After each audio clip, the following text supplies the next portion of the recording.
the beggar thy neighbour logic of both the British establishment and the Brussels establishment. Our campaign engages honestly with all sides of the argument. So when I hear Brexiters say that sovereignty is paramount, I agree with them.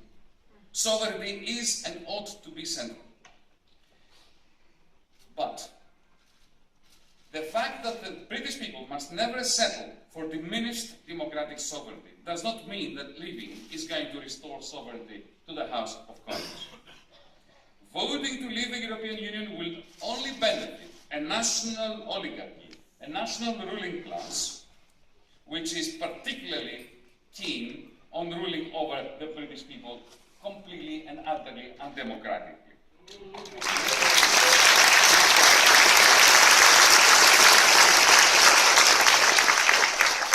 Consider the complaints about the overreach of the regulatory environment mechanism of the European Union of Brussels. We agree it is important to keep a check on bureaucrats luxuriating in the power of their unelected office. But leaving the European Union will not change anything in this regard. Britain's establishment will never allow Prime Minister Boris Johnson to leave the single market, even if the voters on the 23rd of June vote to leave the European Union. And so there will be no escape from the European Union's regulatory framework. On migration, which is the other rallying call of the Brexit campaign, I think we should be concerned that the undisputed net benefits of migration are very asymmetrically scattered throughout society.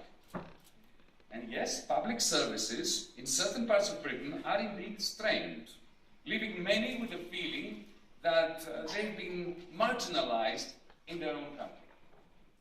However, this feeling is not caused by migration, ladies and gentlemen. It is merely correlated with it. The reason public services are failing is the rolling austerity that cloaks a vicious class war against Britain's poor.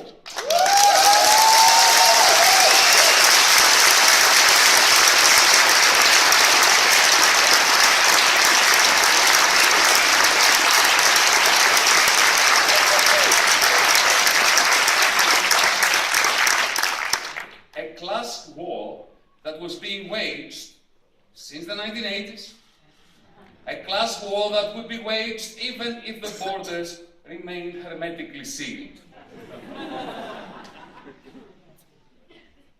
Indeed, we all know that, don't we? Without the labour, skills and dedication of migrants, staffing the National Health Service and other public services, those public services would have collapsed already.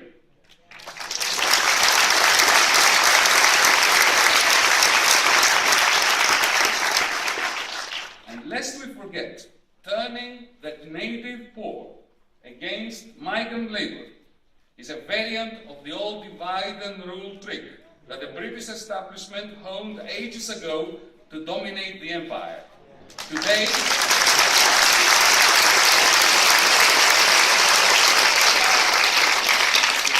the establishment uses the same trick to dominate the domestic natives, to hide austerity's effects, and to deflect anger towards the other, the migrant, the foreigner.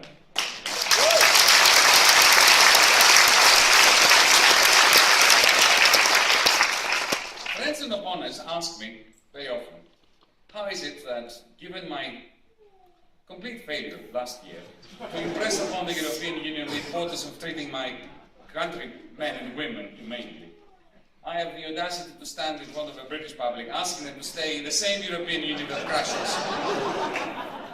Why don't I agree with those who argue, like Tariq Ali, my good friend and comrade Tariq Ali, that speeding up the European Union's fragmentation through Brexit is not such a bad idea? Well, I answer with a question.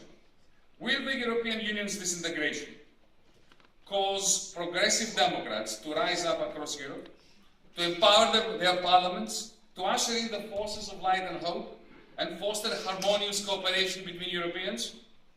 Not likely.